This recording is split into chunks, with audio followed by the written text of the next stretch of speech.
Attention in your voice, your vote. Tonight, our new exclusive poll of Republican voters shows Donald Trump gaining support ahead of next week's primary. Trump ahead with 32%, 4% higher than our poll from 3 weeks ago. And it's Marco Rubio now second, tied Ted Cruz not far behind him at third. Ben Carson, John Kasich, both in the single digits now. And it is the fight for second place that's catching a lot of attention here in Georgia. Channel 2's Lori Geary live with what the campaigns are saying about these new numbers.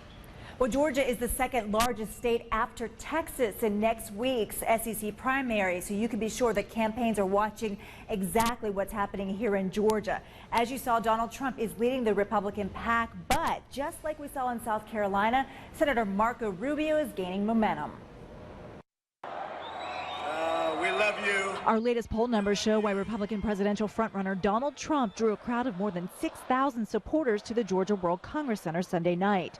At the same time, Landmark Rosetta Stone was polling 500 likely GOP voters in Georgia exclusively for Channel 2 Action News. It shows Trump in front by 9 points. But another big number to watch is the race for second. For the first time, we see Senator Marco Rubio ahead of Senator Ted Cruz, but within the margin of error. Ben Carson and Ohio Governor John Kasich are at 8, with 11% still undecided. It's the man who dropped out of the race recently that could be giving Rubio a boost. I believe that most of those people that supported Jeb Bush would come to Marco Rubio because of what he stands for, because of his message. State Senator Judson Hill is Georgia's co-chairman of the Rubio campaign. He says this is coming down to a fight between better and best for his party. We still feel very strongly that our ground game here is the best ground game in Georgia. Louis Hunter is Ted Cruz's grassroots chairman here in Georgia. He says the attacks from Trump and Rubio are having an impact. Ted Cruz is not a liar by any stretch of the imagination.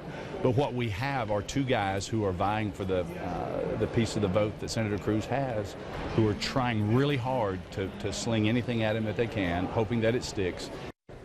Now, the Cruz campaign tells me the senator will be in Atlanta on Saturday morning. Marco Rubio expected in Cobb County also on Saturday, according to campaign sources. Ohio Governor John Kasich will be in Metro Atlanta all day tomorrow, and the Trump campaign says he'll be back in Georgia in Valdosta 1 week from today. Georgia is definitely in play. Reporting live from the state capitol, Lori Geary, Channel 2 Action News.